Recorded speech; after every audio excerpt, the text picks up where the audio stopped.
Okay. Are we rolling? We're rolling on a river. Not that. Rolling on a river. Okay, welcome back. Welcome back to BlanketFort. You gotta give me a warning. I was scrolling on my phone. Oh, well, you shouldn't be on your phone. I have IMDb pulled up, dude. I have IMDb pulled up on my laptop. I didn't want to look at that. I wanted to look at my phone. Okay. That intro sucked. They're gonna know we don't feel good today.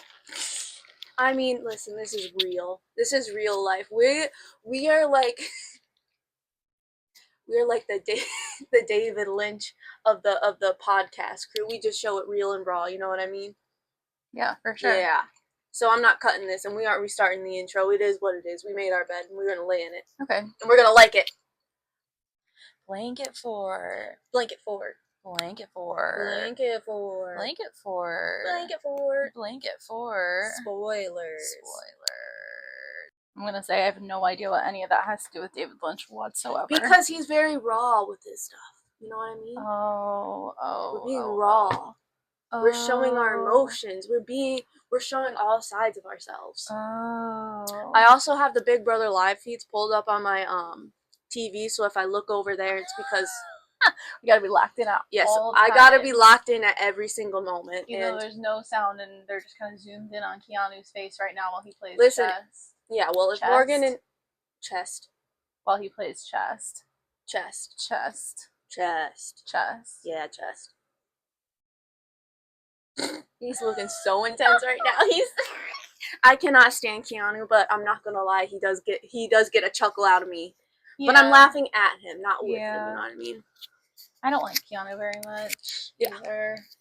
I think he's very arrogant, and I feel like the only reason he's still there, I don't feel like. The only reason he's still there is because he's good at comps, like, obviously, like, some people are just like that, but, like, he really, like, his social game, like, I feel like is so bad. Like, the other night when he stood up in front of everybody and so arrogantly proclaimed that he's trying to pick them all off one by one. It's like, yeah, obviously that's what everyone's trying to do. It's Big Brother, like, one person's gonna win and they all want to be that one person, but to declare it so arrogantly in front of everybody, including people who are supposed to be his allies right now, it just, like, it's a sign of, like, a deeper arrogance that I feel like other people are not going to want to work with, or they shouldn't want to work with.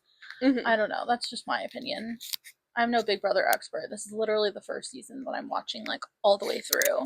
You need to watch some of the more iconic seasons. I know. My thing is I really think, because I haven't watched all of Big Brother. I only really, because there's so many seasons, when it comes to, like, a reality TV game show like this, I'll watch the most iconic seasons. The ones that people, like, love.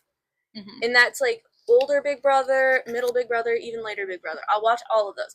But like, all the iconic ones. Yeah. But I fear as though a lot of this cast, I mean, they even said it, they've only really watched, like, modern Big Brother.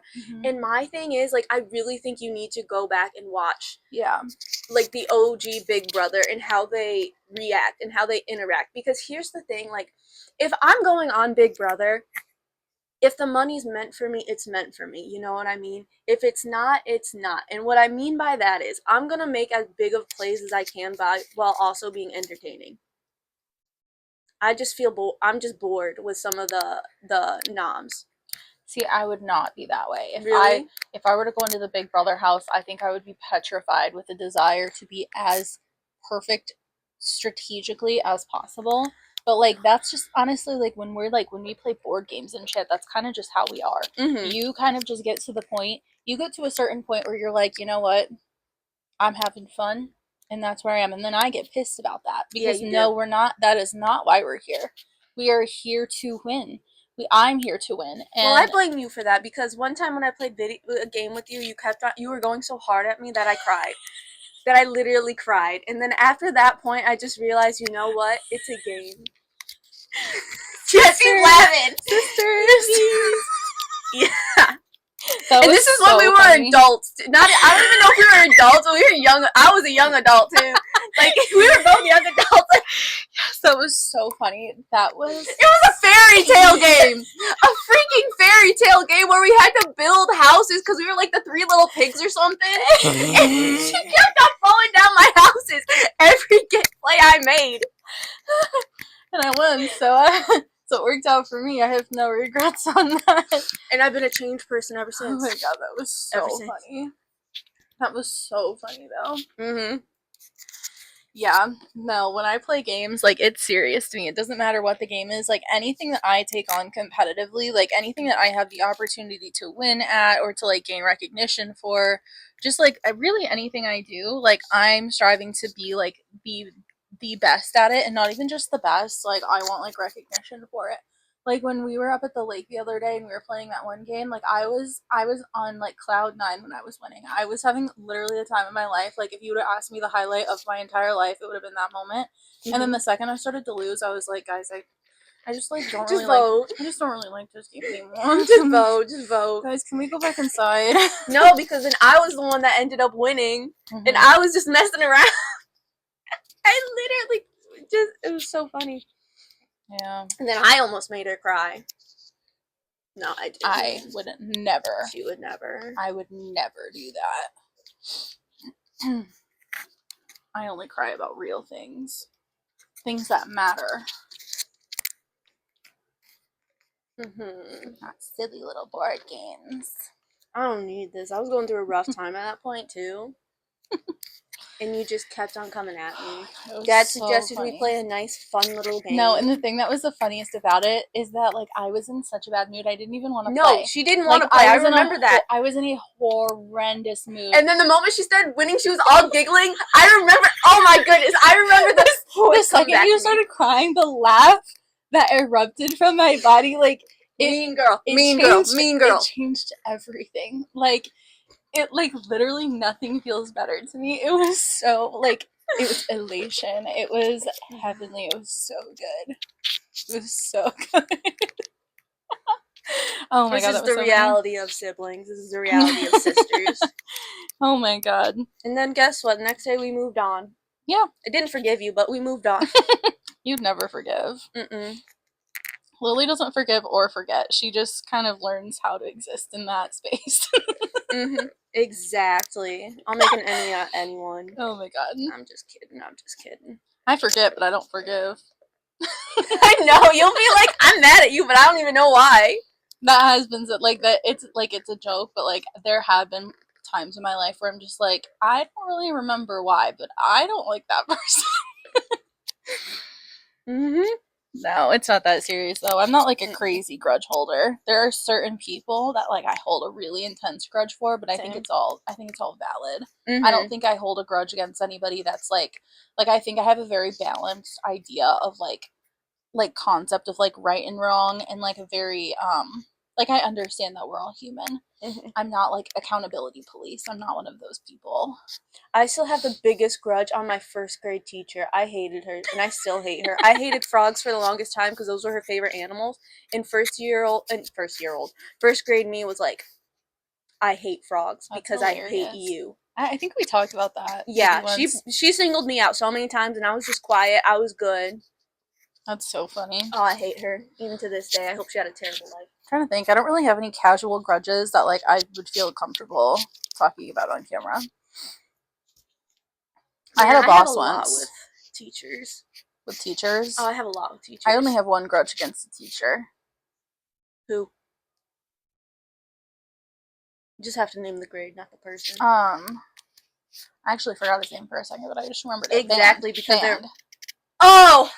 Yeah, I have the biggest grudge against him. Only teacher I've ever had that disliked me. I was gonna say that didn't like me. Not all my teachers liked me. Like I wasn't a teacher's pet kind of person. I was very quiet, very reserved in class. But it was that like nobody ever disliked me. I didn't make waves. There was no reason for a teacher to dislike me ever. He was the only one that ever disliked me, and I really never understood why until I kind of became an adult and I realized, because like I was an asshole. Like I hated him first ever since when Lady Gaga, when she came out and said that she had an eating disorder, and shoot, I forgot about that. He told our entire class that we were not allowed to play Lady Gaga. This was like when we were young too. He was obsessed with Katy Perry. Yes. Well, so he was the band director for at all ages. So the second you joined band in elementary school, like he was your teacher through. He was obsessed with my hair. It was like weird. So yeah. So we were very young when Lady Gaga announced that she had an eating disorder, and he announced to our entire class that like that is not admirable. We will not be playing Lady Gaga songs. And I was pissed because I've been woke from a young age. Like I knew from a very young age that I love being the friend that's too woke. And so I did not like that because I was like, I'm sure she didn't choose to have an eating disorder. Like, I'm pretty sure that's like an illness. Yeah. And I held a grudge against him that entire time. And like from then on, I was a dickhead to him. Like I was shitty. I was bad as fuck in that class. Like, yeah, but he was also a weirdo. He kind of deserved it. Yeah, like, here's the thing. He deserved it. There was like a few situations. He was very misogynistic. Yeah. Very misogynistic. Hence the Lady Gaga thing. Yeah. And but he loved Katy Perry. He loved the pop divas. And he followed through with that. Like even because she's older, we never played any Lady Gaga in his class. Yeah, no, we never played Lady Gaga again. And we would ask him to like get the thing for applause. He would not. Yeah. No, we still had to play the other. We had to play freaking Journey with the one Don't Stop Believing. Every single time. Every single fucking time. Ruined that song for me.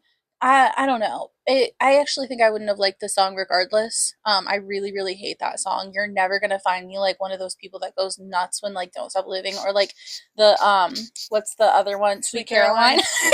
Yeah. You're never gonna find me like getting like hype when those songs come on. Like they drive me absolutely like I'm mad. Like I really hate them. But I think that is like what triggered it is like being like surrounded by a bunch of teenagers that like, oh my god, like I loved Glee. Like don't get me wrong, like I loved Glee. But like no. Loved it. I still love it. You know it's Glee till I die. No, seriously, like Gleeks till we die. Yeah, literally Glee till I die. I listen to my man's version, Rachel Berry's version, every single day. Mm-hmm. As you should. I listen to Paradise by the Dashboard Light, either or, either the original or the Glee version, almost every day. As you should. They Pinball Wizard, underrated best Glee one. version. Unique, the most underrated character that they absolutely. What do you know about Unique? Yeah. What do you know? Don't even get me such a great character that they absolutely did not give anything towards, and I'm still so mad about that. Absolutely. But you know what?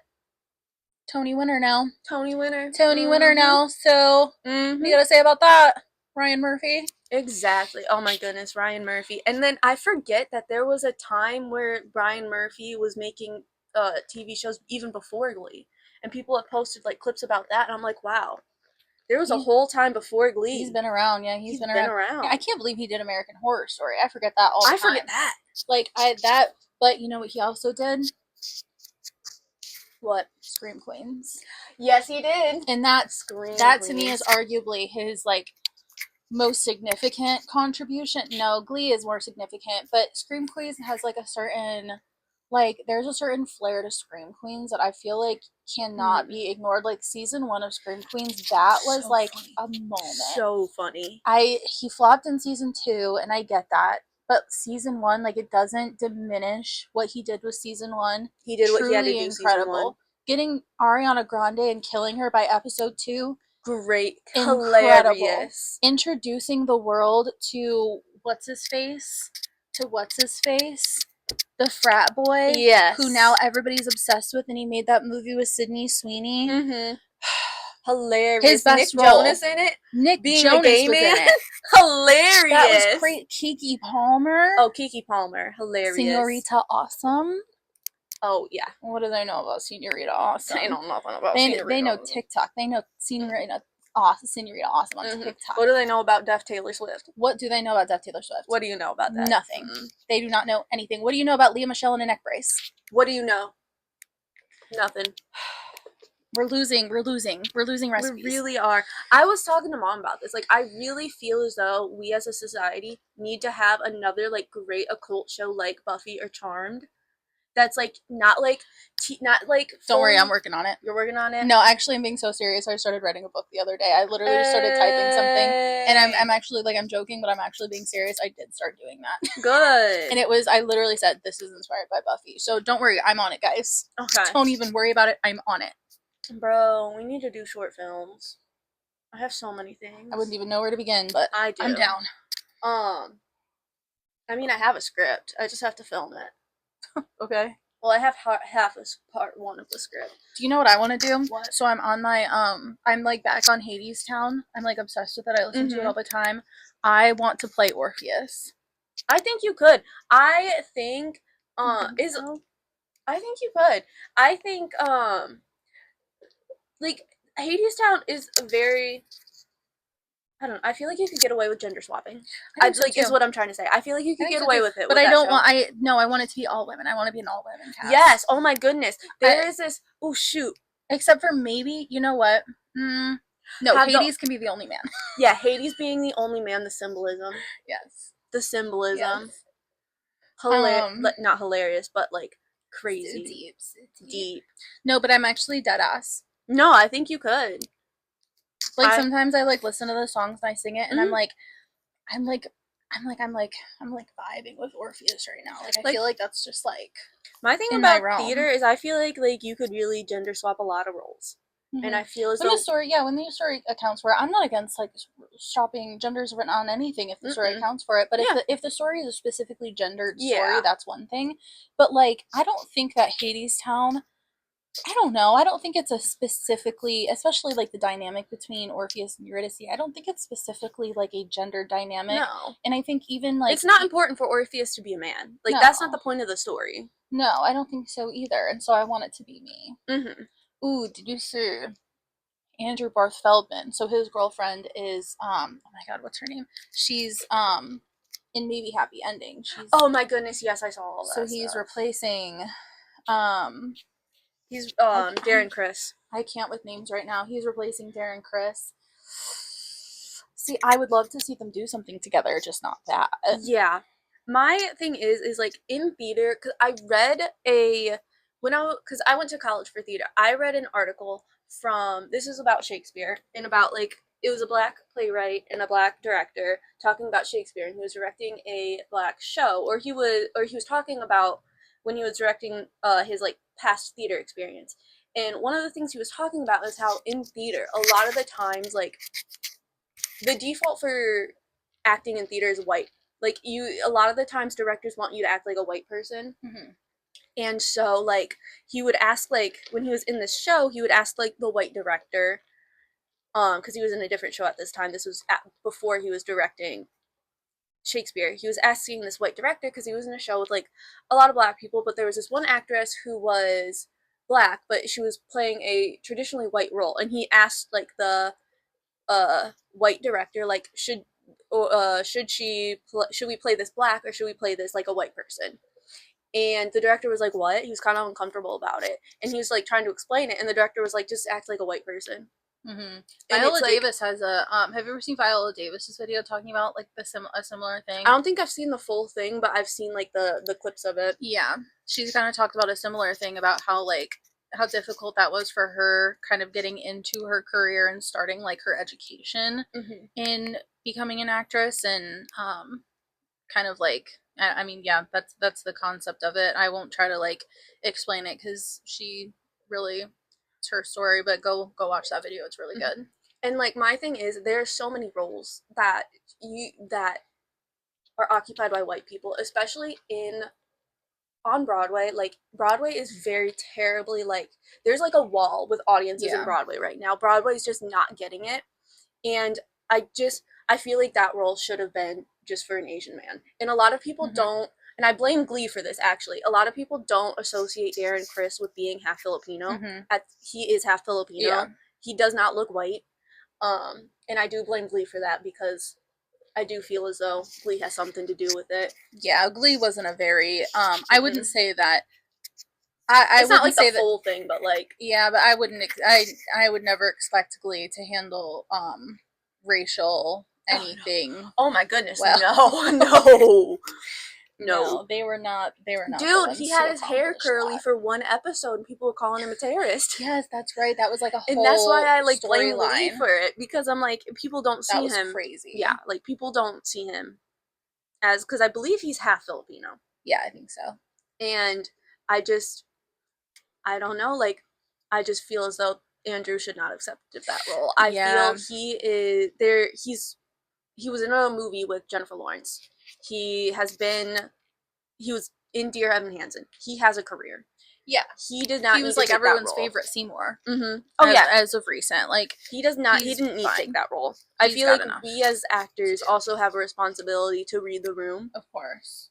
And like, I just think it was wrong for him to accept that role, especially. I believe I had to look this up, but you keep on talking. Well, yeah, I'm on my Hadestown shit again. I really love it. I'm into right now, If It's True is my song. Like, my last phase was, How Long. I was in a How Long phase, that song. Now I'm on an If It's True, because, like, if it is true what they say, like, I'll be on my way too, you know? And, like, I do believe that, like, we are the many and they are the few, and that, like, who are the few to tell the many, like, what's up, you know? Like, I really do believe that in my heart and my soul. That's, like, so that's just like where I'm at. And I was right. Darren Criss, he was the first Asian actor to win. Yes. Could have just asked me. Well, I knew that. I wanted to be sure. Yeah, he was the first Asian actor to win Best Leading Actor. I think we talked about it on the pod. We did, and I think I forgot. And I just think doing that, and like through the context of the show as well, and then just having Andrew, what's his last name? Barth Feldman, take it. I just feel as though that's just wrong. I agree, and I think they do that all the time. It's like the person of color will win or be nominated for things, and then they just switch him out for a white person. Yeah, I think that it would be the best thing he could do would be to drop out of it. I don't know. He's incredibly talented. He can find other things to do. But you know what? Let's talk about something more positive. I'm checking the camera because I'm paranoid. Okay, keep on talking. No, I have to pause. What's his name? Oh my god. What's his freaking face from Shadow and Bone and Next to Normal? Yes, he's gonna be playing Orpheus. I know who you're talking about. I don't know the Orpheus. Name. Jack T. Wolf. Yes. Dude, I have been a Jack T. Wolf fan. Like, I have to like come out and say that. Like, ever since I saw him on Shadow and Bone, I was like, I like him, but I think it's because I liked his role a lot as Wylan. I loved that show. Justice for that show. Honestly, fuck Netflix, because the only reason they canceled that shit was because during the writer's strike and the SAG strike and all of that, the showrunner of Shadow and Bone, or the writer, or somebody, I can't remember exactly the details, but he was very vocal during the strikes. The second the strikes end, they canceled Shadow and Bone. I remember where I was. I was in that room. I was just next door, screamed, fell to my knees when I got the news. Because here's the thing, I don't like Shadow and Bone, but I love Six of Crows. Don't get me started on Six of Crows. Massive fan of that. A lot of people duology. Love Six of Crows. It's incredible. It's incredible. If you have not read it, I highly recommend. It is so good. And I was just devastated because we were getting to the point where, like, they were going to get more into, like, the Six of Crows and, like, that kind of, like, part of the story, because, like, the book is, like, Shadow and Bone happens in, like timeline, the book series, because there are 3 sets of stories. There's Shadow and Bone, that all happens.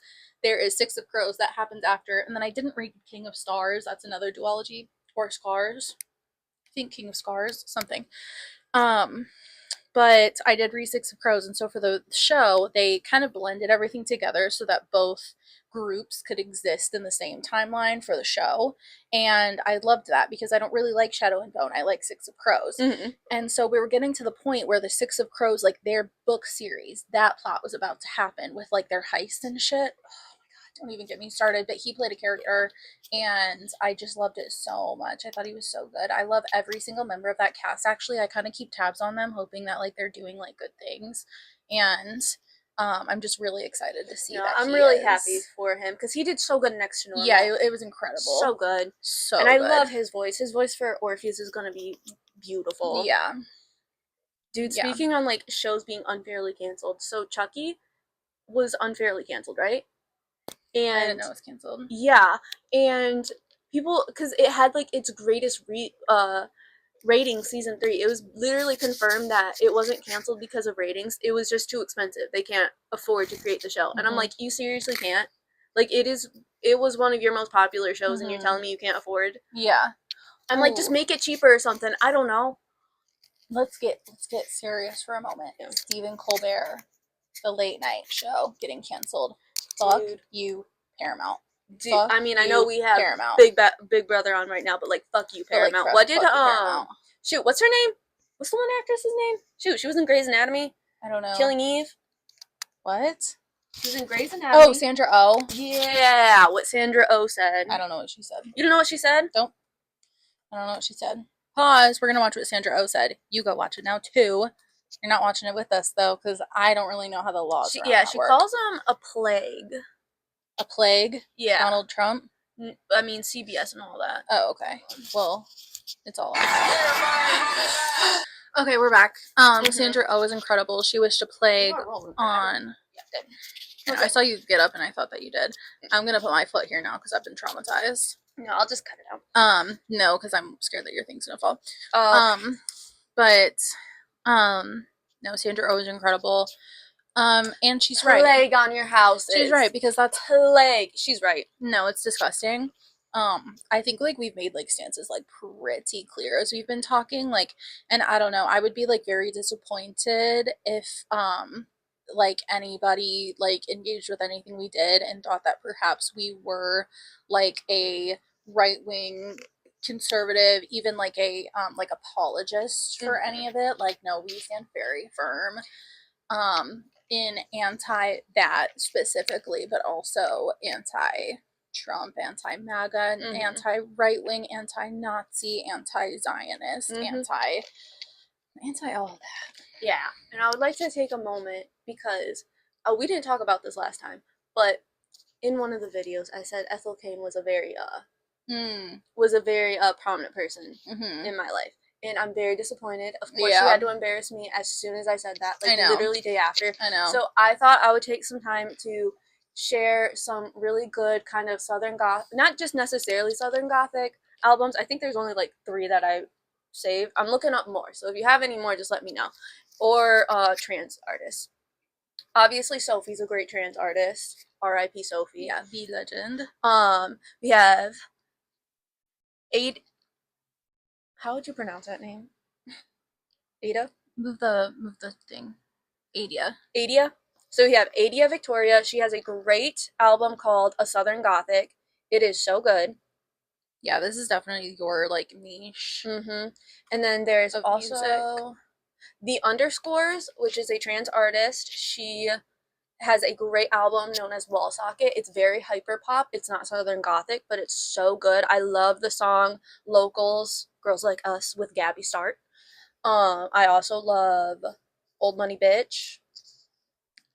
Johnny, Johnny, Johnny. And that one's a good song, but great. What's the other one? Shoot. I forgot to save her stuff. Shoot. It's like a Pink Floyd? No, it was another. This was more of like a. I like the instrumentals on that one, but I'm gonna try to find more and then maybe we'll build it up because I need to have like a full on like. If I don't write, I lost my notebook, and so I don't know where it is, and so I had some of these written down, and I don't know where it is in my memory in like capacity to remember things. Like, I know, me too. Like, filled up right now. Ooh, guess what I'm finally reading? I talked about it so long ago and I never actually read it. I'm finally reading the Iliad. Ooh. And it's actually really good. So I was scared because I was reading the foreword because I wanted, like, I don't know, I wanted the full experience. I wanted to read the foreword first, and it was really long. And I started reading it, and then I just kind of stopped because I was like, ugh, this is boring. So I knew I needed to get to the meat of it if I was going to read it. So I started reading it, and I thought it was going to read, like, not like Shakespearean. Like I know that it's not Shakespearean, but I thought it was going to be kind of like a difficult read, like the kind of thing where you kind of have to like look up context and things to be able to understand what you're reading, and it's really not. And like those divas were pissed. Have you ever read it or like read an I've not excerpt? read it. It's hilarious. I honestly, I don't really know. They are reading each other down left and right all the time. What's it about again? Okay, so the Iliad, where I'm at right now, like I don't really know how like is it the Iliad Odyssey, or is it the Yes. Iliad and then the Odyssey is a different thing? Yes. So the Odyssey is about Odysseus. Okay, and then Iliad is And about then someone else? The Iliad is about Achilles and Agamemnon. Oh, okay. I know more about the Odyssey than I do the Iliad. Yeah, that the Odyssey is definitely the more famous of the two, and I will read that next.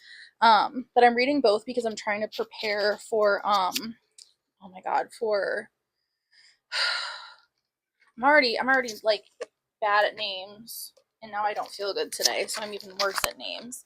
Ooh, did I turn this off? No, I didn't. I'm trying to prepare for this new book by R.F. Kuang. Mm-hmm. Can't believe I forgot that. She's one of my favorite authors, but so it's recommended to read the Iliad and Odyssey, and I also want to prepare for the Odyssey by Christopher Nolan. Have you seen the teaser for it? I've not seen the teaser for it. I didn't even know there was a teaser out. There is a teaser out. I saw it at Superman, and it's I'm trying to prepare for that. But the Iliad is about Achilles and Agamemnon. They start beefing because they're on the same side of the war against like the Greeks and the Trojans. Mm-hmm. And but they start to beef because Agamemnon's really like a dickhead, and Achilles is like the greatest warrior ever.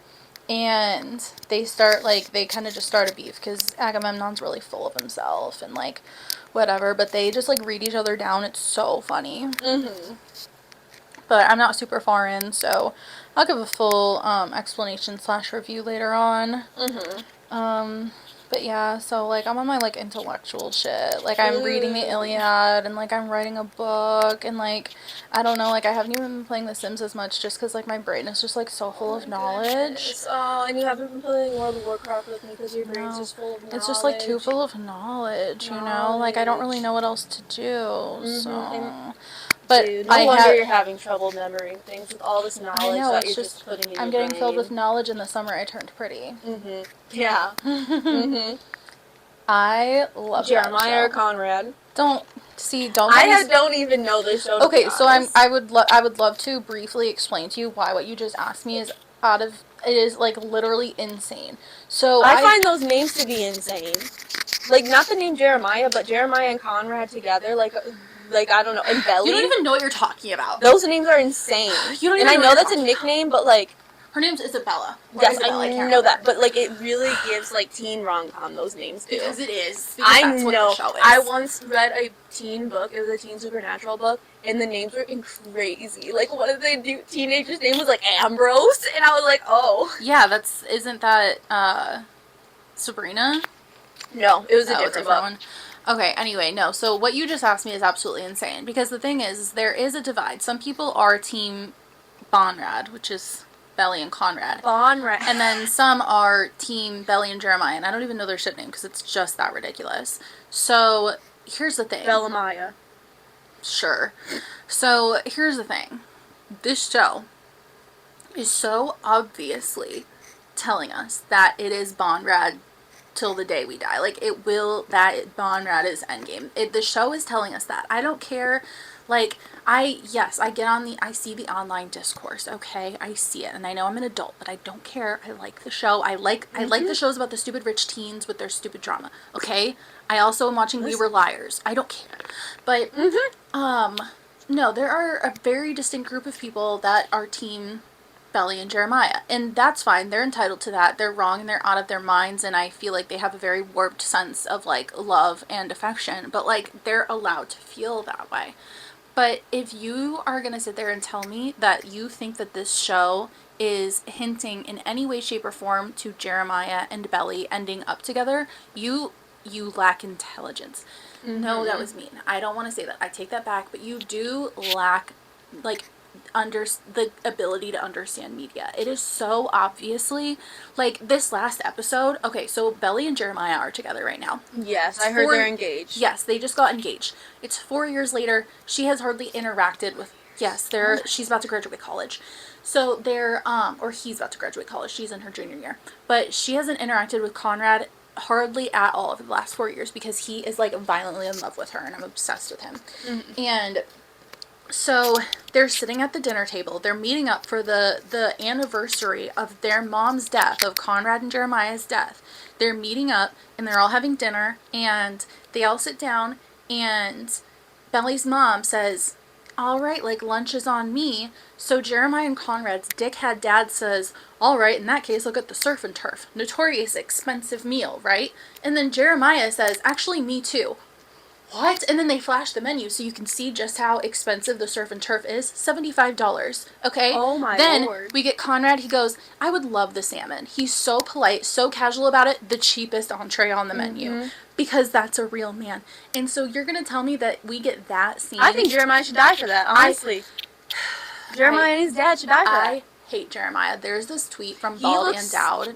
And this isn't a play on the actor, but the way they style Jeremiah looks sinister. Like, his hair is sinister to me. Sinister. Not the actor. The actor, I'm sure, is fine. I'm but sure he's a lovely boy. The way that he is styled and the way that he plays the character, because I haven't seen the show, but I've seen clips, and I'm like, wow, that's a sinister man right there. I can't stand Jeremiah. I am such a Jeremiah hater. It's not even funny. Like, I really hate that man.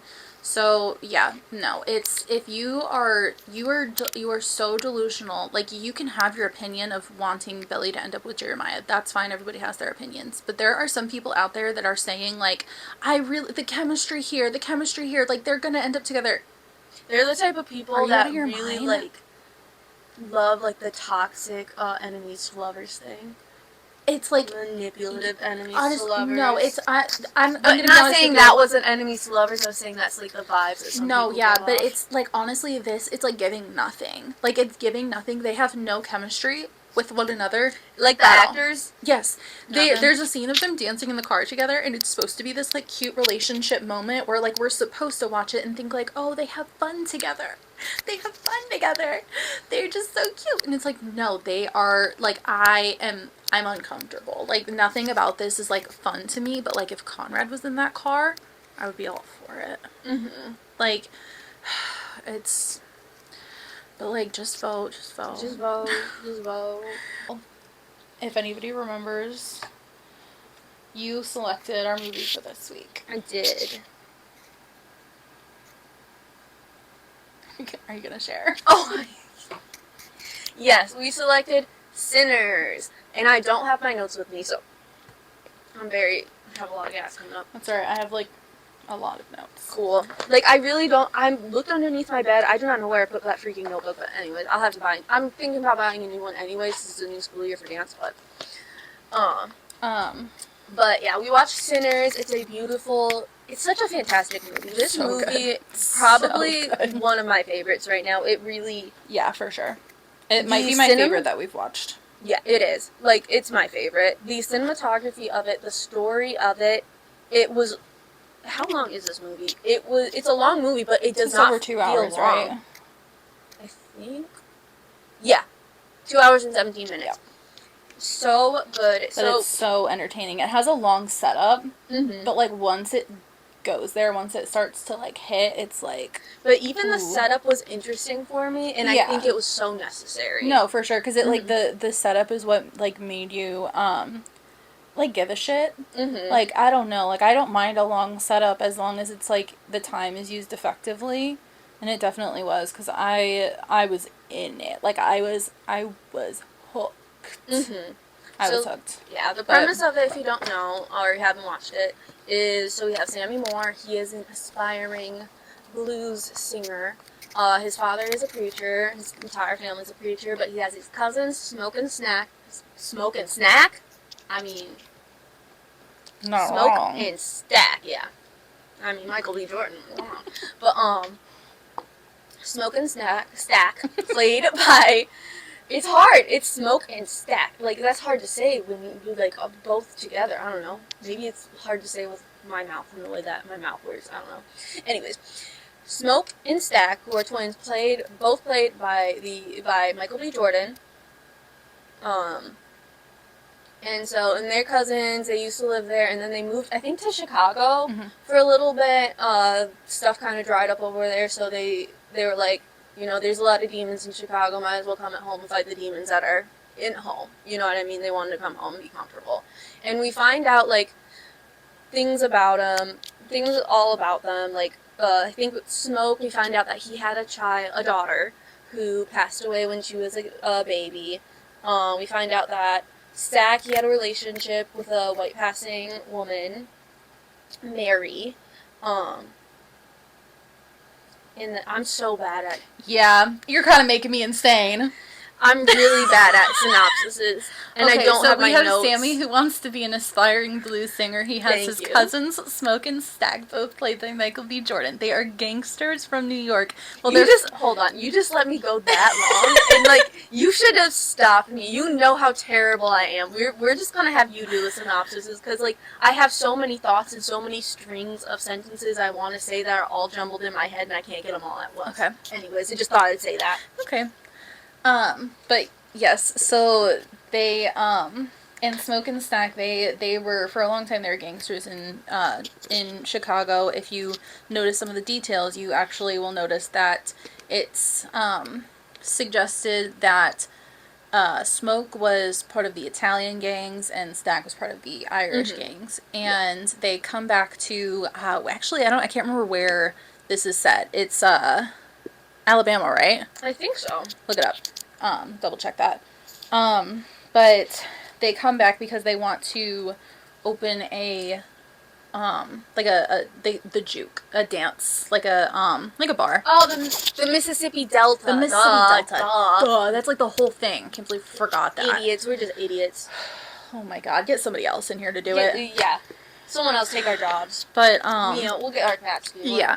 But they want to open the juke, and so that's like the premise, but it's a vampire movie. So eventually we have Remick, who is a Irish man who is our main vampire, and he targets them basically. I mean, to like sum it up like briefly, and we'll get into the details, but he targets the juke, and chaos ensues.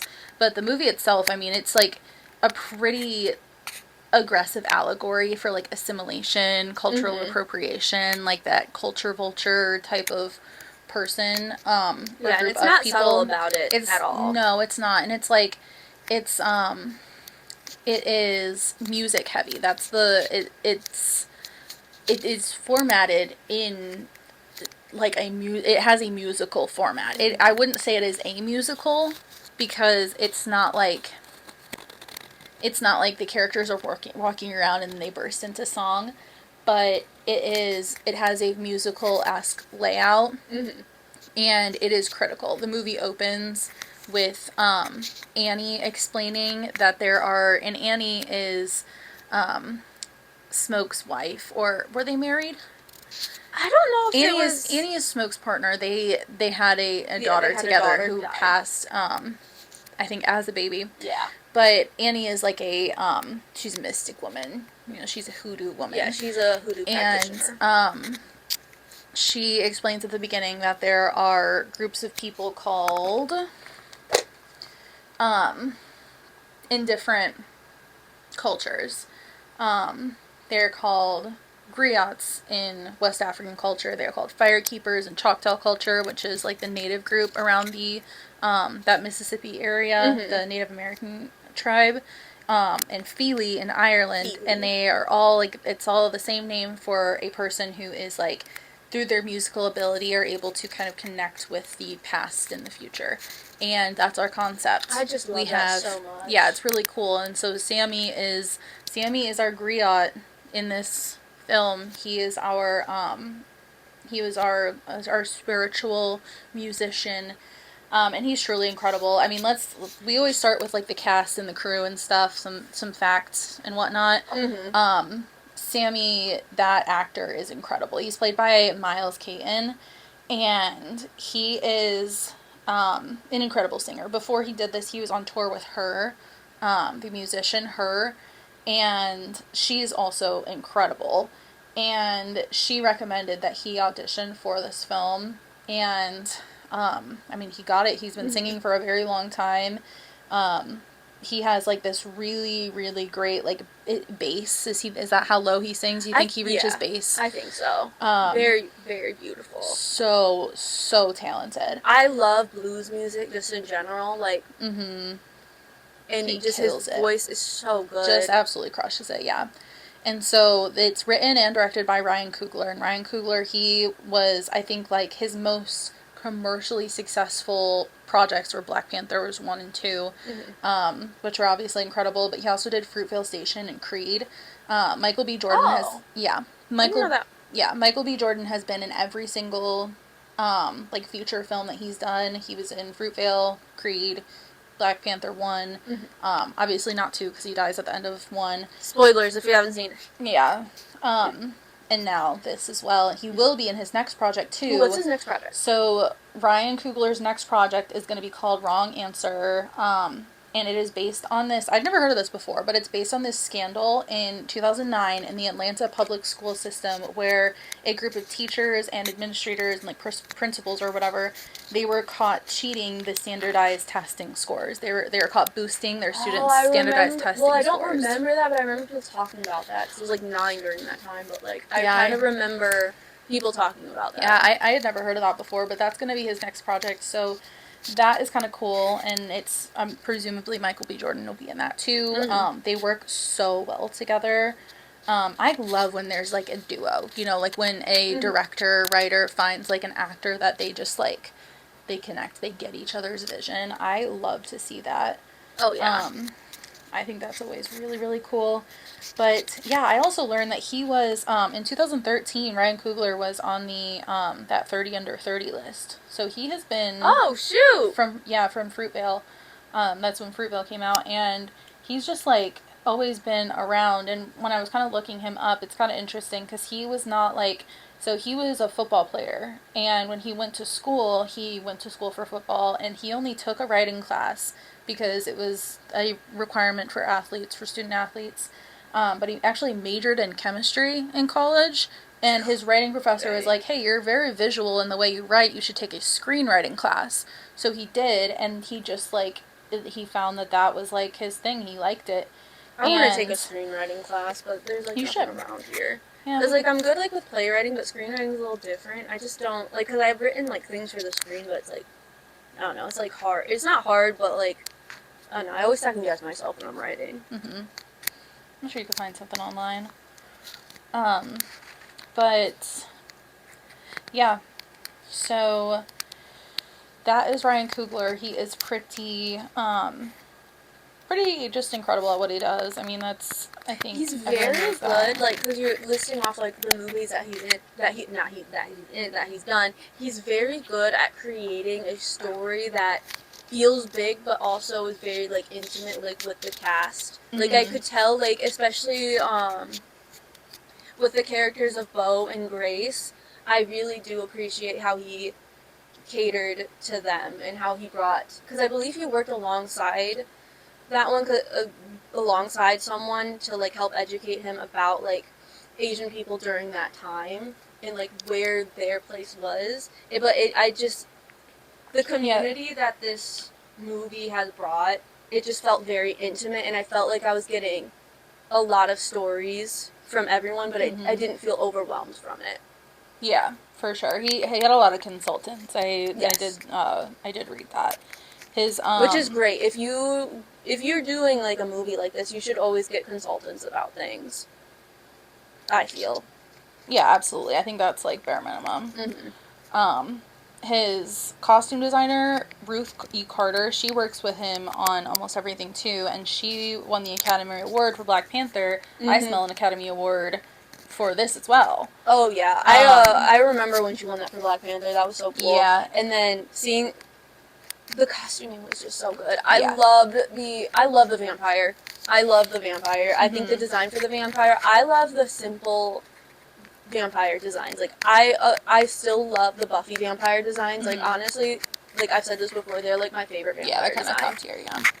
I loved, like, Remick was so sinister. Yeah. The way that the light, just the red reflected in his eyes, like, the way he moved his hands, the costuming that just showed, like, where he was, and you knew immediately where he stood. Yeah, I thought she did a great job. Absolutely. I mean, the costuming itself was a story in itself. I mean, and that's what I just love. Yeah, I agree. Also, the composer, Ludwig Göransson, I smell an Academy Award for him as well, because he crushed.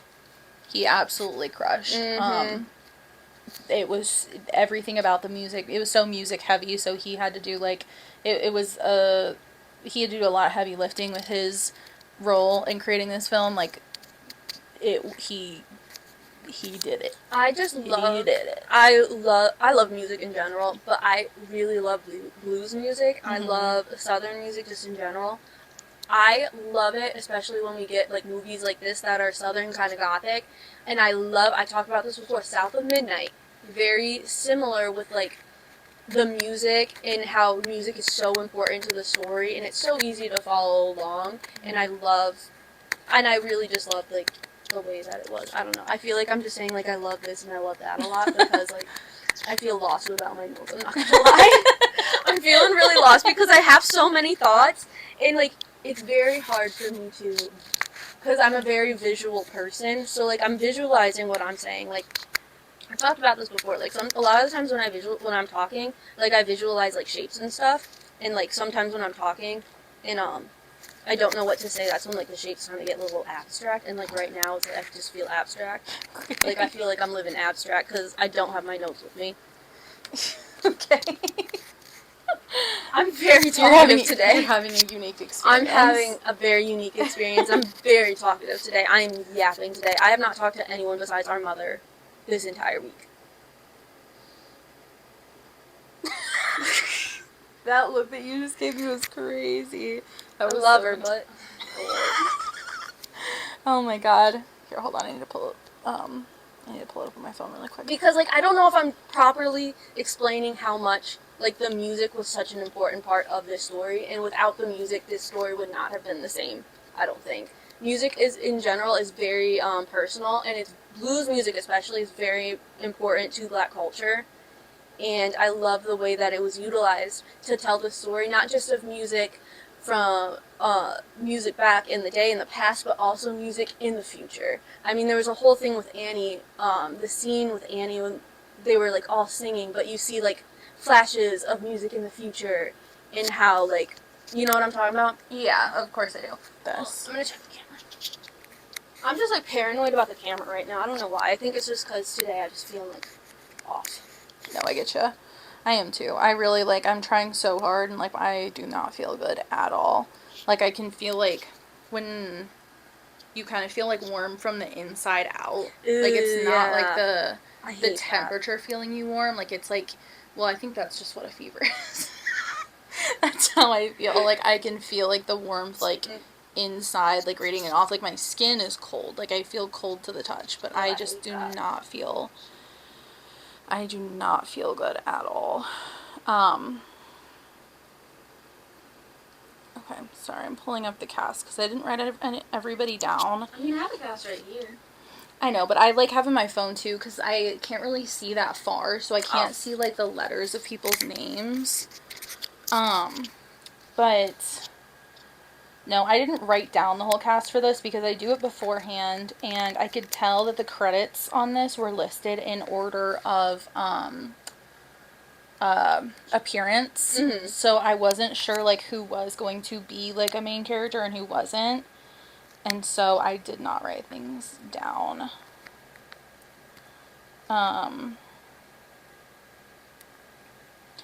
Okay. Yeah, so we have Miles Caton, and then obviously Michael B. Jordan, we talked about him. He plays two characters. We talked about Smoke and Stack, but we did not really talk about how he does an incredible job at playing two characters. So good.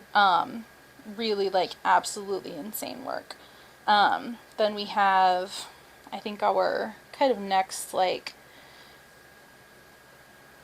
main character, Annie, played by Wunmi Mosaku. I'm pretty sure that's how her first name is said, but let's look it up. I should have looked that up before.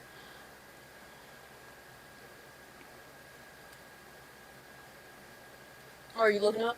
Yeah. Oh, cool. I was looking up a YouTube Five video real below. quick. Five below. 555. So you Five can below. show your aura. I ain't never saw no roof. Show your aura. Can expect from the new ain't free. Oh, okay. Welcome back. That's a glimpse, just a little taste of what you can expect from the new supernatural thriller Sinner. Director Ryan Coogler has assembled an incredible all-star cast, including our next guest. Her best from her roles as Marvel's B-15 in Loki and Deadpool vs. Wolverine and Lovecraft Country. Please help us welcome to the studio, Wunmi Mosaku. Wunmi. Mosaku. I knew it was either Wunmi or Wunmi, but I wasn't sure where the stress would be. So, but I mean, she is incredible. She was so good. Her performance, she really did a lot of like heavy. Her role obviously was integral, but she did the heavy lifting as far as like, I think grounding it. Oh, definitely. I think with her knowledge of like hoodoo and like folklore really helped amplify this film. And I loved how no one was like, obviously like in the beginning, but like no one was second guessing her when she was like, it's vampires. It was like, okay, what do we have to do? Yeah, like let's get down to business. They just kind of jumped right into it.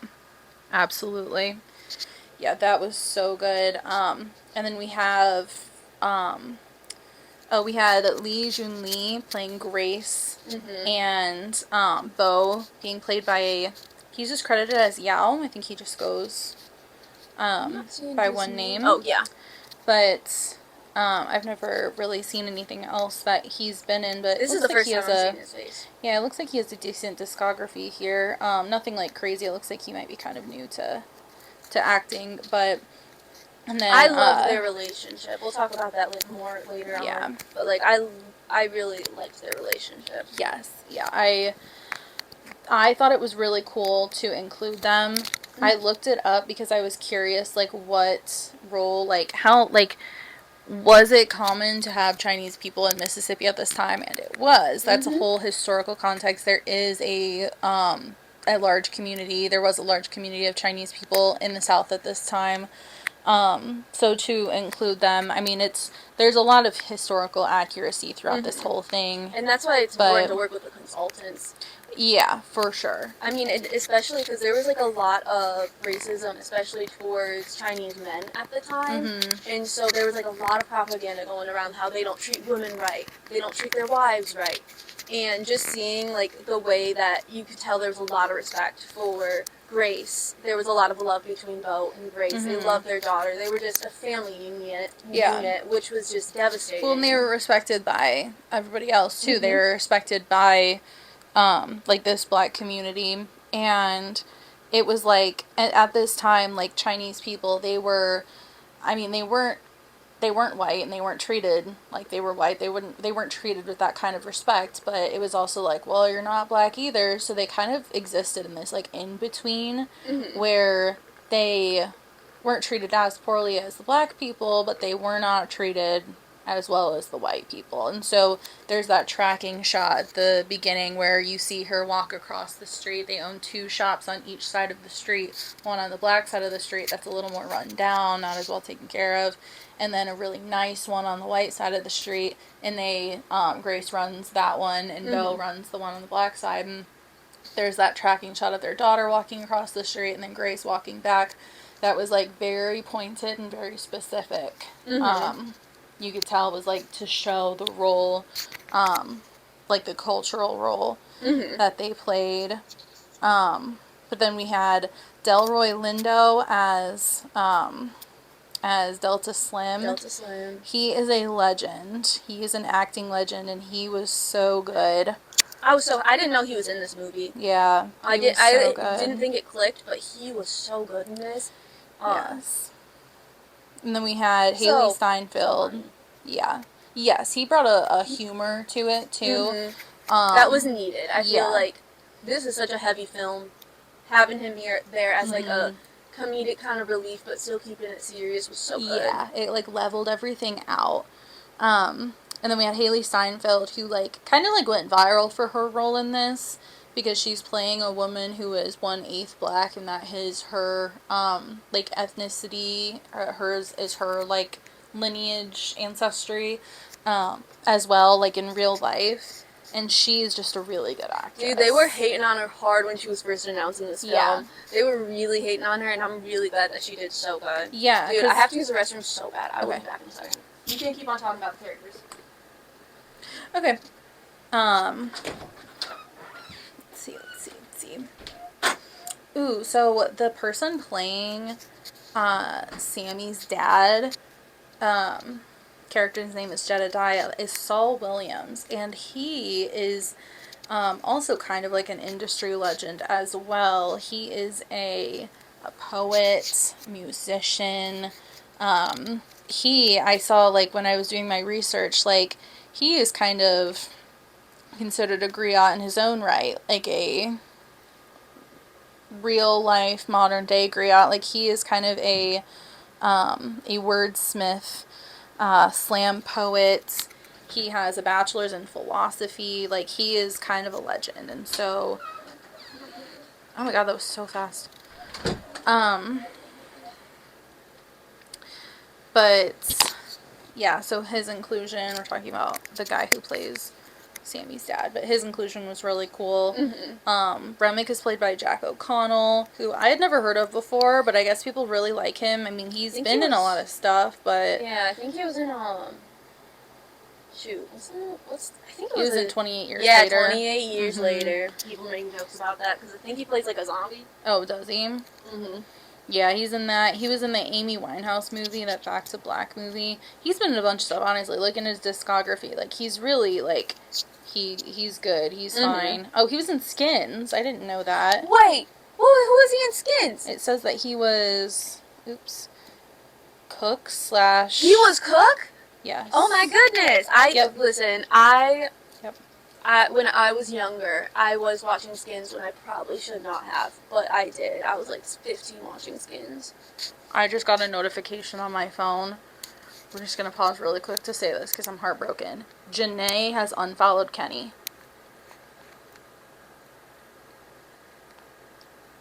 We need to move past that. We need to move past that, but I'm devastated. Should we just kill ourselves now? Maybe. Like, should we just all just die? Maybe. I think we all just need to do mass suicide. But yeah, so that's like our main cast. Those are our main people. And so, yeah, I mean, let's just get into it. What was your favorite part? Oh, I love the music, like what I was talking before, like the music, seeing like music from the past and the future. I love that part. I think Annie's voiceover, I love her voice. And just her voice and everything's just so good. She has a narrator voice.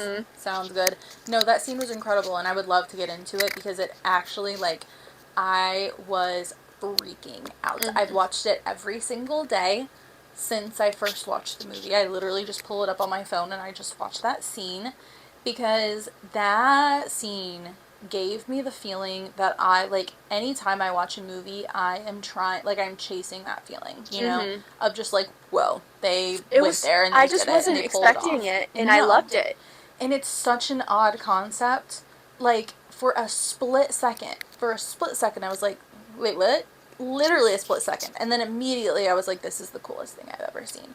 Like, it genuinely blew my mind. Like, it was the music, the way they composed it, the way they mixed everything, using actual samples of actual songs, blending, like, these traditional sounds with these modern sounds. Like, that's what I'm saying. Like, Ludwig, get your speech ready.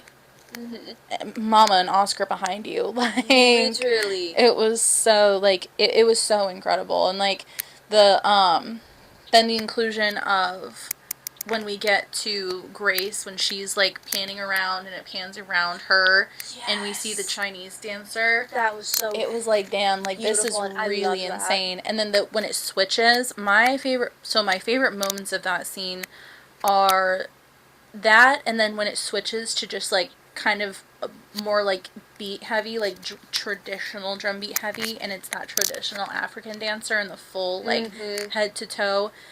That, like, that shift was so good. And then the second it starts, the second that electric guitar comes in, it's just goodness.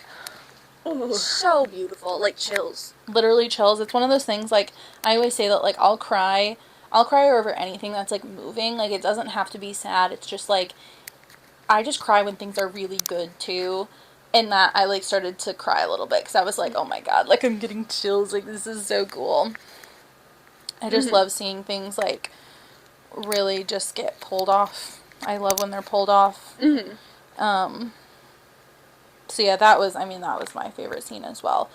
But there is, I mean, honestly, so much to talk about with this movie. Like, I have so many notes. Let's talk about Smoke and Stack. Michael B. Jordan is crazy for that. It really was good, because I was joking with, like, with our mom, and I was like, mom? yeah, my mom? Your mom? Wait. If she's my your mom, then who's flying the plane? Whoa. Move past it. It's fine. So we're talking with our mom, and I was joking, like, they really pulled off, like, Lindsay Lohan, the Parent Trap casting with this, and, like, really, like, it was just so good, because, like, obviously, it's kind of like a shock when you first see it, because it's like, okay, that's Michael B. Jordan, and he's two people. Yeah. And then, like, but they execute that first shot so perfectly. Well. Like, we were talking about this before. He was like, you guys twins? No, we're cousins. We're like, perfect. We're cousins. Yeah, we're just cousins. We're just cousins. No, but the way they pull that shot off, so, like, before, like, you wouldn't have seen it turn and angled in such a way that they're kind of layered over one another and then can hand each other the cigarette. But they took so much care in the filming process and, like, the way they shot everything to just accomplish things truly never seen before in this kind of film with one person playing two characters. I love that. I hope we get more of this. Of course. Software. I was explaining before that I saw something before we started filming. We did so much talking before we started filming. We have to rehash so much of it now. You talked with Mom a lot. I was in and out, though. True. I have to talk about a lot of stuff. But, what was that? That was my Discord. Okay. Discord. Discord. But, no, they made this contraption when they were fighting towards the end, the two of them, where they, it was like this thing that went over his head, and you can look it up, you can find videos of it in use, in action, but it was like this cage almost around his head that sat on his shoulders, camera all around, recording everything, so that when they were fighting, when they had to eventually, like, put his face onto a body double's face, they were able to capture, like, every little movement of his face, every, like, micro expression of, like, thousands of frames of, like, every little detail. So when you watch these scenes, like, it gets to a point where you genuinely feel like you're watching two people. Like, there is no, like, I wasn't questioning it. Like, you would think that the whole time you'd just be like, that's Michael B. Jordan. Both of them are Michael B. Jordan. No, it gets to a point, like, no. That is a different man. Like, that is a different man. No, the physicality of what he did, it was just, it was different. You could tell that was two different people. It's almost like he was acting. It was that crazy? It was like he was acting. That's a really good point. Was he acting? Whoa. Whoa. No, he is so talented. And so that was just incredible because they're kind of like, they have completely different personalities. And like a big theme of the film is like opposites, dichotomy, two sides of something, like kind of good versus evil, Smoke and Stack, Smoke wearing red and, you know, being with the Italian mob, and Stack being blue and a little more like toned down and calm with the Irish. And it's their kind of their process, because then here's the other thing, so their real names are not Smoke and Stack. Smoke, I believe, is Elijah. Smoke is Elijah. I can't remember what Stack's is. Elias. And so their names also kind of play into that as well. And so Michael Jordan, he did a really great job at characterizing them each as individuals. Like, he did not slack on that, let's just say. Would never expect him to, but it's definitely clear that he didn't, because their names, the meanings of their names are also important to kind of who their characters are too, and the trajectory that they're going to take. So Elias is their biblical names, and Elias, what I wrote is makes way for a greater man. That's kind of like that name. That's not the meaning of the name, but that's the role that Elias plays. Is he kind of like the loss of Elias opens up to a greater man to take over, being Elijah. And Elijah means hand of God. And so in this film, Elias, Smoke, he does get turned into a vampire. Smoke doesn't. Sorry, Stack. Yeah. Elias, Stack, in the red, he does get turned into a vampire. Smoke, Elijah, does not. And so he, oh my god, I lost my train of thought. But, yeah, and so even with Stack being kind of like the more, what's the word I'm looking for? The more, like, ambitious of the two, Smoke is the one that, like, kind of gets shit done. So, like, in their backstory, like, Smoke kills their father, or kills their father. It's not confirmed, but it is confirmed. He says it. He says it, yeah. Smoke, it's confirmed when they talk to Sammy about it. He just tells them, like, that's what happened. So he even kills their father because their father was presumably evil. He was a sinner. And so it is, he's kind of, and he's also a war vet. That's the other thing. He's also a war vet. And so in the way he carries himself, he's kind of got that more, like, that more serious, like, almost, like, grounded, like, realistic approach to life. But Stack is out there just kind of, like, doing the damn thing. You know, he's making moves. He's, he is the brawn. Yeah. And Smoke is the brains. Yeah, that's what I was trying to think of that. Like, this entire time, I was like, what is the word that I'm trying to think of? And so, so that, I mean, that aspect of it was incredible. We already kind of talked about, Miles Caton as Sammy. Their chemistry was so good. Like, so good. So good between all of them. And you can really just see, like, I don't know, the twins really took Sammy under their wing. And it wasn't like they were trying to, this entire time, they weren't trying to get Sammy over to, like, help him or be on their side, but they were very, like, evident they want him to find his own.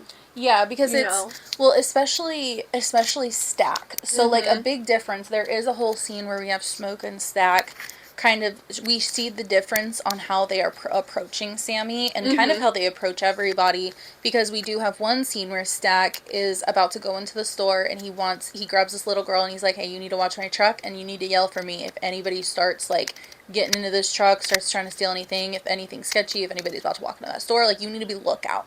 And he, instead of just, like, you know, she's about to just do it, and instead of accepting that, he's like, okay, no, so we're not going to do this. You need to learn how to advocate for yourself, basically. Like, negotiate with me. Like, I'm going to teach you how to take care of yourself, because it's hard out here in Mississippi for us. So, let's do this. Let's take what you can to get where you need to go. And his perception of Sammy and his talent is like, this can get you where you need to go. You're going to perform at the juke. You're going to use this talent. You're going to get ahead using this. But Smoke has a completely opposite point of view. He kind of agrees with Sammy's father in the sense where he's just like, you cut it out. Cut it out. This is going to make life harder for you. Yeah. You are going to have a harder life because of this.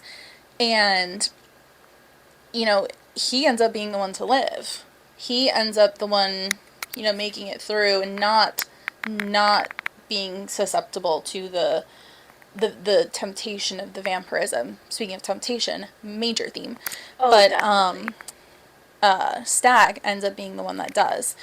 And so temptation, talk about temptation a little bit.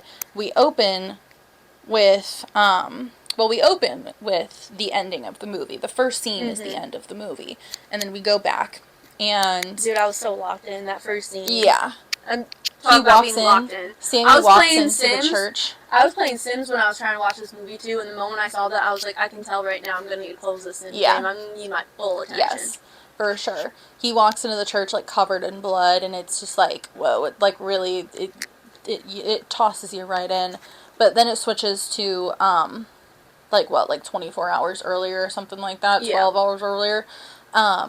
And Sammy's father makes him read Corinthians 10:13, which is basically the passage on God will never present you with temptation beyond what you can handle, and he will always provide you a way out to, like, save yourself from that temptation.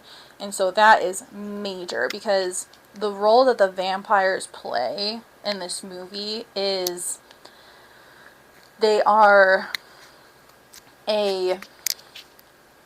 they present themselves as a community or a family that they can join that will save them from, like, the horrors of the world. You know, racism being the main one, you know, the KKK, they have a role in this film. And so the vampires, they are an allegory for assimilation and for cultural appropriation. Colonization. And for, colonization, all of that. Like, the loss of culture and, like, the temptation to assimilate out of comfort. Because it is hard out there. It is difficult. And kind of the level of manipulation that people will go to. It's really interesting that music is a big part of this, because it's, like, the level of manipulation that, say, like, a music executive will, like, put on you in order to kind of take that music, take that culture, and I mean, even package it. He really, the way that he talks to, like, Sammy, not mirrors the way that his father talks to Sammy, like, not saying that at all, because Sammy's father is very sweet, but, like, the use of him using, like, Bible verses for Sammy as well, trying to, take something that's, I mean, I assume that it's important to Sammy because his father's a pastor. I mean, he was trying to recite Bible verses to save himself, or try to, like, what's the word? I don't know the word. And then just Remick coming back and using that against him. Well, because that's also a big part of this film that, like, I have a lot of respect for, is, like, the use of religion. Like, it's not something that, like, it's obviously a controversial thing. I have a lot of respect for it as a non-religious person, and a person that does, like, kind of have a disdain for the aggressive Christianity that has been thrust upon the world. And so the use of religion, and the fact that, like right before the dance scene, the past and future scene, we see Slim telling Sammy, like, this isn't like that religion they forced on us. This is the blues. This is ours. This came with us. We took this here. This is, like, this belongs to us. And then we have Remick in that scene at the end. Remick being the vampire. Did we say that? Yeah. Remick is the Irish vampire. And that's, I don't know if we mentioned that, the vampire is Irish. Yes. That is crucial to the story. And so, I mean, at the end, when it's, like, him and Sammy kind of having, like, their showdown, like, one-on-one, Sammy starts to pray to himself, like you said. He starts to kind of comfort himself. Yeah, that's the word. Pray, comfort himself. Like, I was trying to think of the words. I was like, what is he doing? This just goes to show you how out of it. Praying, I hope you're somewhere changing. That song's so good. But no, so he starts praying, and Remick says, I think I might have written down exactly what he says, but he says, let's see if I can find it, because I would love if I really did write down exactly. Yeah, so I was talking about this with Mom before. I think it is so genius that the vampire was Irish, because if it was a white man, it would have been a very, I think, like, clear-cut metaphor. You know, the white man trying to pitch assimilation. Let me see your microphone. Okay, cool. Just making sure it's on. Trying to pitch assimilation and trying to appropriate that culture. But it's so much more nuanced that he's Irish and that he himself experienced, like, the rejection of being in a country, being in a place that you are not welcome and you are not treated well and you are not treated as an equal. And it's also important to note that at this time, like in American history, Irish people were not treated as white people. They were treated very poorly. So they were not on equal footing no matter what, like even at that time. And so to have him be an Irishman who experienced this like loss of culture, this like stealing of culture, to then hundreds of years later, what brings him there is he sees Sammy sing this song during that scene where Sammy kind of invokes the spirits of the past and the future. He Remick sees this and is like, that's it. I need that because we're told at the beginning that this can be a threat. You know, it's a beautiful thing that brings connection, but it can also be a threat to spirits that want to take advantage of it. He wanted to find his own. He wanted to then steal that culture as a result of like, kind of as a result of like this cycle of, like a cycle of abuse, a cycle of trauma type thing. Like, now I want to steal from you because I've lost everything myself as well. And we see at the very end, like the very end of this film, like it is not something like they do end up regretting this. This is not something that they do it and now they're heartless. These vampires are not like, now we have no souls, we don't give a shit, we're done. Like, no, they still feel, they still care, because at the end we get a flash to the future where Sammy now is a blues singer. He is, well, like, renowned and famous in his own right. And Stack and Mary, who are now vampires, they walk in still young as ever, and they talk to Sammy and they offer to turn him into a vampire still, and Sammy declines and he asks them he says, like, that was before all of this happened, that was the best night of my life, like playing at the juke and kind of like just feeling that moment and that passion and like really getting to perform. That was the best night of his life. And Stack says it was the same for him. Up until that moment, it was the best night of his life. It was the last time he saw his brother. It was the last time he saw the sun.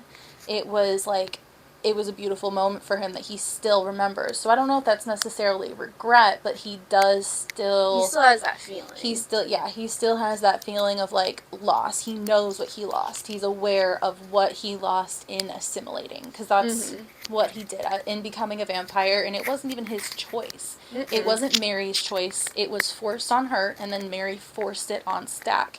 So it's like they assimilated not of their own volition, and they are now kind of stuck in it, and they recognize like exactly what was lost. And so now we know that Remick had probably the same feeling, but just hundreds of years removed from it. And I think the line of him talking to Sammy when he's older, being like, he wants to hear the real. Do you still have the real in you? I think that was very important and intentional. Yeah, that line. was, yeah. Because, like, I mean, Sammy's the last one now. Stack and Mary, like, doesn't have his brother, doesn't have his dad. Like, once Sammy's gone, Stack doesn't have anyone anymore. Yeah. And yet he still ages on.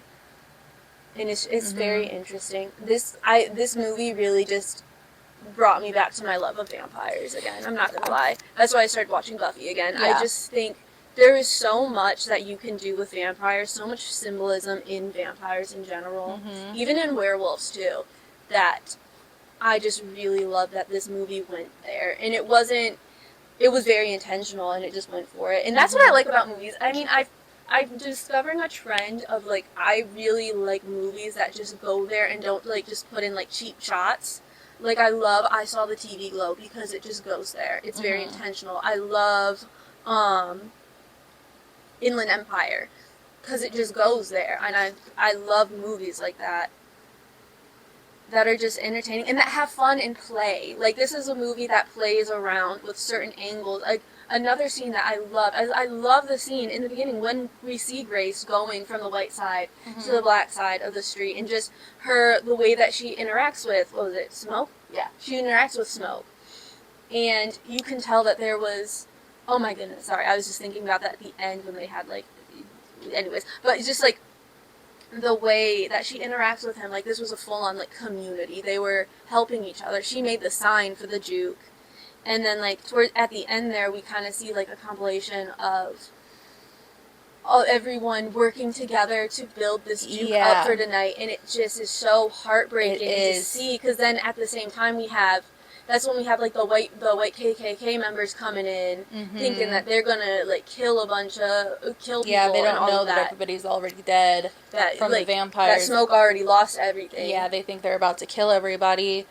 No, I'm so glad you brought that up, because I forgot about that scene of them, like, putting the juke together. That, like, because they could have put that, earlier on in the movie. They could have put those shots in the beginning, shown, like, they put the juke together, now the juke is open for business.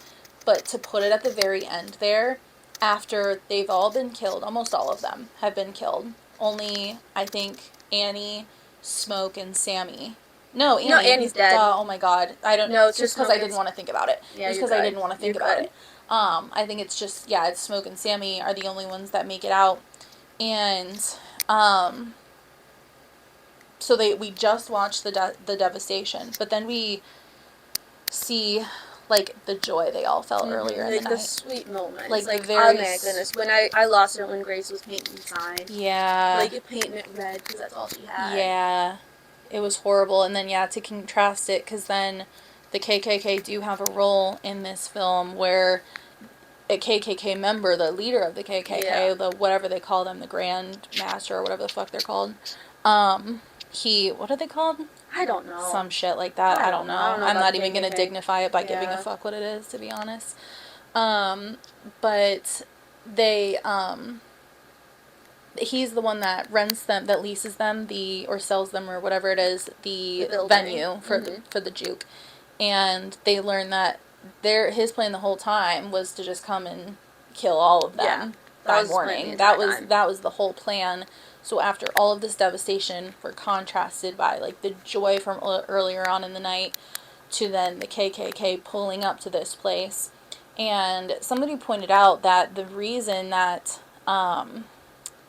that Smoke may have showed up, because then at the very end, Smoke shows up and he kills all of them. He slaughters all of them.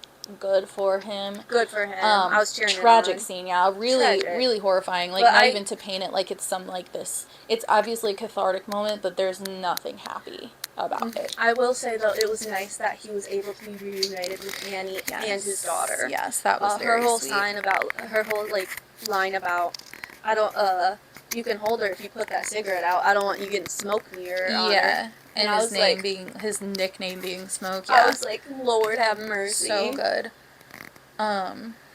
Yeah, so good. That ending was really intense. It was an incredibly intense ending. What was why, you were talking about a theory of, you saw, like, why Smoke came back? Was because Stack was probably in the juke still.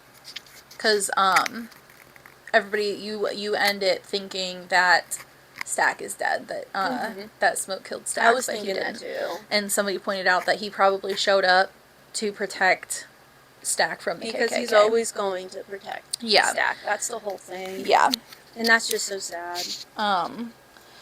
Something I learned that was really cool is the use of haint blue. Have you ever heard of haint blue? Oh, yes. Of course you've heard of haint blue. Well, because the South of Midnight talks about haint blue, bottle trees, all of that. And so I went down a whole deep dive. And, like, haint blue, it's not just regular blue. It's a specific color that is used to help. It's said to, like, help repel, like, evil spirits or haints. Yeah, haints, that's what they're called. Yeah, because haints can't cross water. Mm-hmm. They can't. And so the concept was that, like, porches in the South, a lot of the roofs of the porches are painted this color because the haints won't be able to cross over it because they'll think it's water.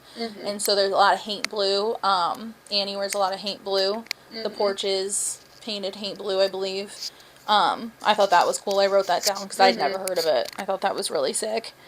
Yeah, I find that, so our grandma, she has a bottle tree. I don't know if you know that. Like, at her old house, she always had a bottle tree. And I just thought it was very interesting because she got that from her mom. And then her mom got that from her mom. It's like, oh my goodness, that's crazy. Yeah. I would love to, look into... What bottle trees, like, what culture is that from? I believe it's from, Appalachian culture. I could be wrong. Not Appalachian. Because, like, our family ancestry, we have, it is very directly Irish. Our grandma's mom was Irish. So a bottle tree... Her family was from Ireland. Enchanted history of bottle trees in the South. Bottle trees. So its roots in Southern folklore, but the ancient origins, tracing back to African cultures. Enslaved Africans brought this tradition to the Americas during the transatlantic slave trade, establishing its roots in southern United States. But I believe it also it also is pretty big in Appalachia. I know, I was thinking about our ancestry too, and, like, our history, and I would like to, like, know more about that, and especially, like, immigrating from Poland. I'll give you my ancestry login. Yeah. If you want to dive in, I've already built quite an extensive tree. Because that's always been super interesting to me, because I know we have a lot of ties, like, directly back to Ireland, but we also have a lot of, like, Poland. We lived in Poland for a while.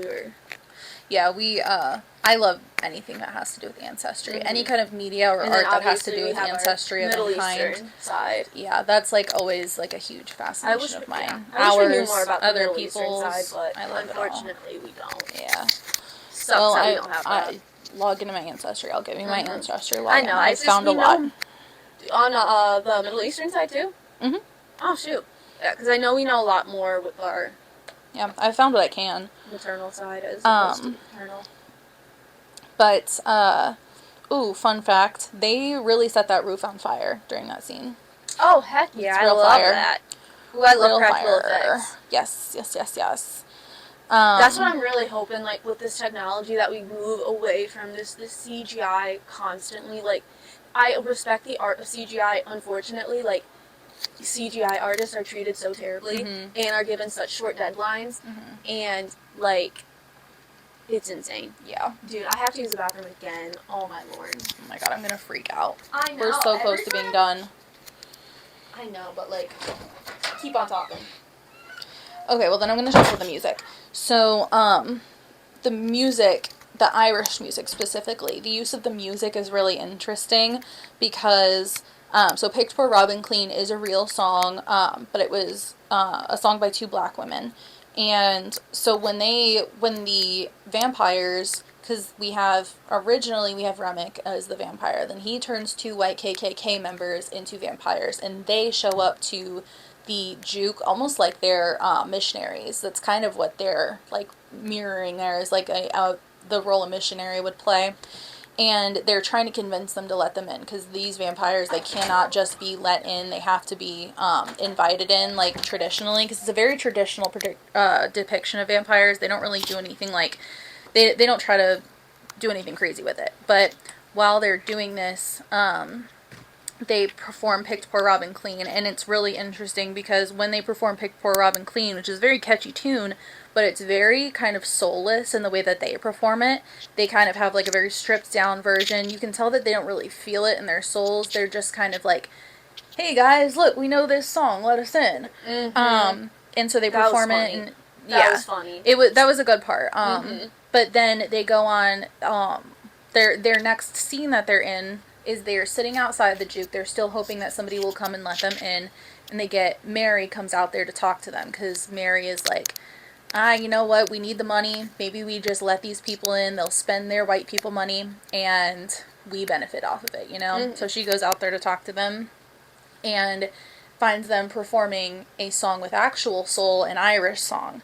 And you can tell the difference there between, like, when they're performing a song by two black women picked poor, rough, and clean, where it's soulless and it's just, like, to convince them of something. But when they're actually, like, when he's actually indulging in his actual culture and singing an Irish song, it's, like, really beautiful. And it's really, like, you can tell, like, it is there. I loved that part. And then they also perform The Rocky Road to Dublin. And that was really cool because we get those are our two group dances, is when they have the Sammy singing I Lied to You and the past and future scene. And we have the group dance Rocky Road to Dublin.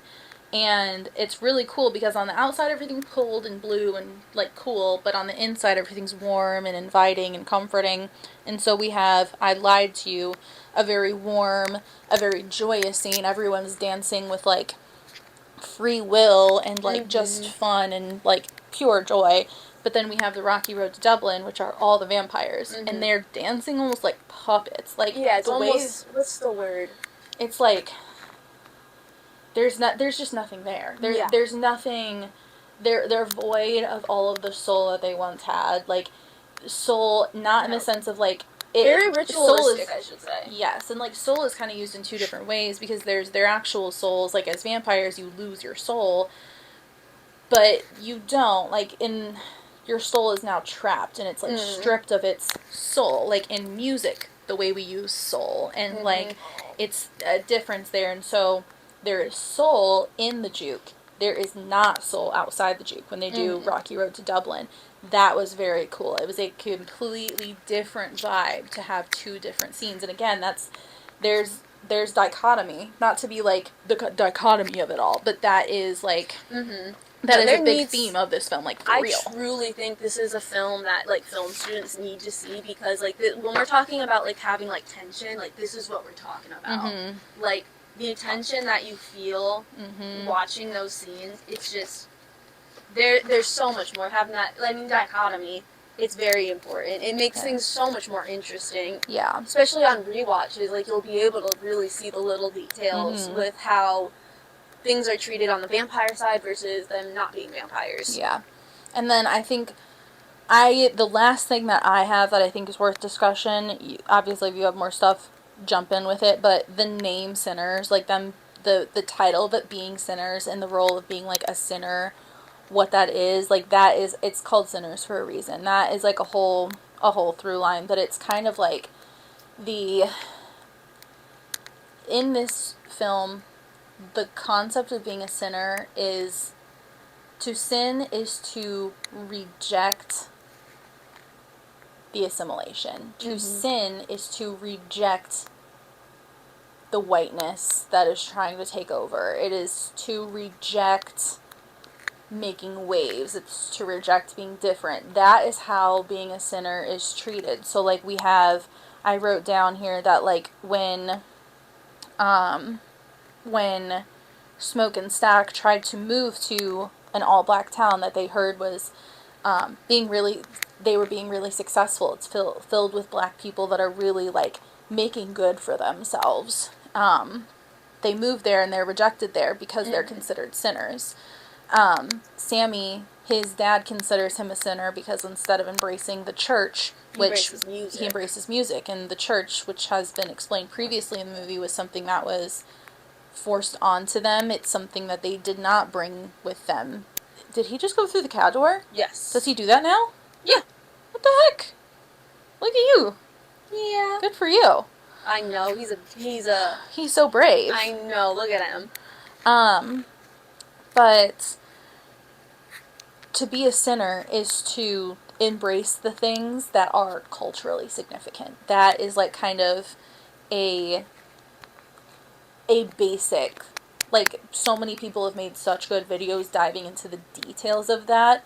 I would never try to be those people or take their words because they've explained it perfectly. But that's kind of what this is, like, saying. And so these people are all sinners because they are, rejecting those concepts. And so I just think that that's really cool. Because they're not it's considered a bad thing, you know, being a sinner is bad. But what they're doing is not bad. It isn't. But they're still called sinners because it's going against the grain. It is rejecting what society and what culture is trying to force them into. They're making their own way. Yeah. Oh, also, I know I forgot. I wanted to mention the Mississippi Choctaw. So. Oh yeah. The Mississippi Choctaw, that is a Native American tribe in that area. And what I learned upon my research is that the Choctaw have a close relationship with Irish people. And so that's why we do get a scene. He just he wants attention so bad. So the Choctaw have a scene where they're chasing Remick. And that's really interesting because it's like, if you know, you know. They don't all outright say that the Choctaw know the Irish people, but there is a connection, there is a bond between those two groups. And so to be chasing an Irish man, an Irish vampire, it's because they're like, we know you, we know your people, you are not that. You are a warped, wrong version. You are like a bastardization of that culture of people that we know closely, that we have a bond to. And so I thought that was really cool that because that's why at the beginning then it's explained that firekeepers, griots, and Feely are all the same thing. Feely being the Irish representation, firekeepers being the Choctaw representation, and griots being the African representation. So I thought that was cool. I love movies like this. I love movies like this so much because we've talked about this before. I don't feel like my intelligence is being insulted either. No. Like, I feel like I could look things up on your own. Because, the film doesn't tell you that the Choctaw has a connection with the Irish people. They don't tell you that. They just put it in there. And then if you are interested, you can look it up yourself. And I love stuff like that because we've discussed that. One of my favorite things about watching these movies and doing this is the research. If I am left brained, that's just like kind of where I fall. So I love a movie where it doesn't talk down to me and it just tells me how it is, and then I'm given the opportunity to go and look into that and research it and learn through so this to me is it's a perfect movie for me. It's a perfect movie for me because it lit me up. I was so excited watching it. But then afterwards, I was like, now I need to know more. I need to know every cultural context, historical context. I need to know all of it. So dude, I'm like itching for a film that's like dance based, that's all about like the Mississippi Delta and like dance at that time. Because let me tell you, when I tell you African dance, people say all the time, like, ballet, that's like the main thing you want to do. That's like what's the word? That's like the pillar of dance. Yeah. There's a pillar that's at the top of the pillar. No. A lot of... For white people, maybe. Yeah, for white people. Let me tell you, a lot of African dance, the African dance is the backbone. It is not ballet. Ballet has actually stolen a lot from African dance. Look it up. Like, look up Balanchine and what he did and how he stole from African culture.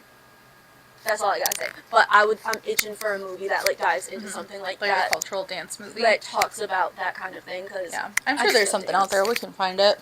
I'm sure there is, but I would love something mainstream. Yeah. Like, I don't know. The dancer in me. Something to reach the masses. Yeah, because I mean, dance especially is so powerful. Just as music is so powerful, there's just something so special about dance and about cultural dance. I mean, even even when we see them dancing, just the Irish dancing. Yeah. That was just, I mean, obviously it was unsettling, given context, but it was still a lot of fun to see that. And I actually have two more things to say. One, I will never forgive myself for not watching this in the theater. Mm-hmm. I didn't, because I don't like to watch things that are scary in the theater. I will never hold myself back by that ever I was again. thinking about that too. I will never hold I was myself like, I back by that. probably could have watched this in the theater. I just very paranoid still. Absolutely, because I don't like being scared around other people. Like, I don't know you. I'm not going to be scared around you. Like, God forbid I yell. You don't need to hear me yell. Dude, you hear me when I watch scary movies sometimes. Like, when we were watching the freaking As Above, So Below, it would have been embarrassing if I saw that in the theater. But no, this is not that. This is not that kind of movie. If it comes back in theaters, like, for Oscar season or something, we're there. We will be there. Don't even worry about it. Sinner's best movie of 2025. Best movie. Yeah, this is my favorite that we've watched so far. I think it's up there with, like, I also really love Mad Max. It's up there with that. But yeah, I would agree. The other thing I want to bring up really quick, because AI is being so, like, prominent right now. Dude, did you see fucking Weapons use AI in their trailers? I don't know what that is. Weapons is another horror movie that's coming out that people are really excited about. I was also excited about it. You can look it up, but I was so pissed off about it. I'm like, I'm not watching Weapons now, because, like, why would you use, especially, like, they had other trailers that didn't utilize AI that really showcased how, like, unsettling but, like, cool, scary this looked. Used AI, completely ruined it. Like, I'm not watching that. Word. Yeah, I won't either. I don't know what it is, and now I will never know what it is. But something else that I wanted to talk about that I thought was really cool. Not cool. I keep saying I thought it was really cool, but this movie does have a point to make about AI too. That's a little subtle, because the vampires also kind of share a hive mind. They kind of share this, like, collective mind space where they all are kind of computing each other's, at this point, cultures together. If they're assimilating other cultures into their own, they're assimilating it into the hive mind to spit things out like this bastardized, picked poor Robin clean. That is AI. That's what AI does. Soulless. It is soulless. It is taking all of these cultures, trying to download it, assimilate it, taking other people's art, other people's creation, other people's souls, because people do put their soul into the things that they create. This movie is distinctly anti-AI, as well as all movies should be, and all art should be. And anybody that is in the industry right now who is, like, promoting AI and using it and considering themselves like a creative or an artist is a sellout. You are not. Like, I mean, AI is very rampant right now in the, what's the word? Oh my goodness. I'm hungry. We gotta I know. We have food waiting for us. We've been talking forever, dude. Yeah. This is the longest I think we've ever. We're yappers. There's a lot that happens. I know. We've had so much to talk about. Maybe we do need to go back to weekly. Maybe we do. But it's just a lot. But whatever. We'll see. We'll discuss that later. But yeah, you know what? This movie was so good. Best movie of 2025. If you're looking for something that's kind of like this, that has to do with vampires, Buffy the Vampire Slayer, or Interview with a Vampire. Interview with a Vampire season 3. I have an announcement. I am going to watch Interview with a Vampire next. I have been trying to get her to watch it for such a long time. Let me tell you, Interview with a Vampire 1 and 2, both. Season 2, so good. Season 1, so good. Absolutely obsessed. I'm obsessed with the Claudias. I'm obsessed because Delaney's coming back in season 3. She plays Claudia in season 2. So good. I just love that. Yes, I will be too. I love vampires. I love what they're doing. Yeah, this inspired me, actually. This was what inspired me. I was like, vampires, I gotta. So, I will watch that. I will now announce our next movie. I'm in a rom-com mood, okay? So I'm going to preface that. Summer I Turned Pretty, etc. I'm thinking about reading a rom-com book. I haven't decided which one. I'm still deciding between a couple. So we are going to watch, available on HBO Max, Notting Hill. Thank you. Thank you. Thank you. Thank you. Thank you. Thank you.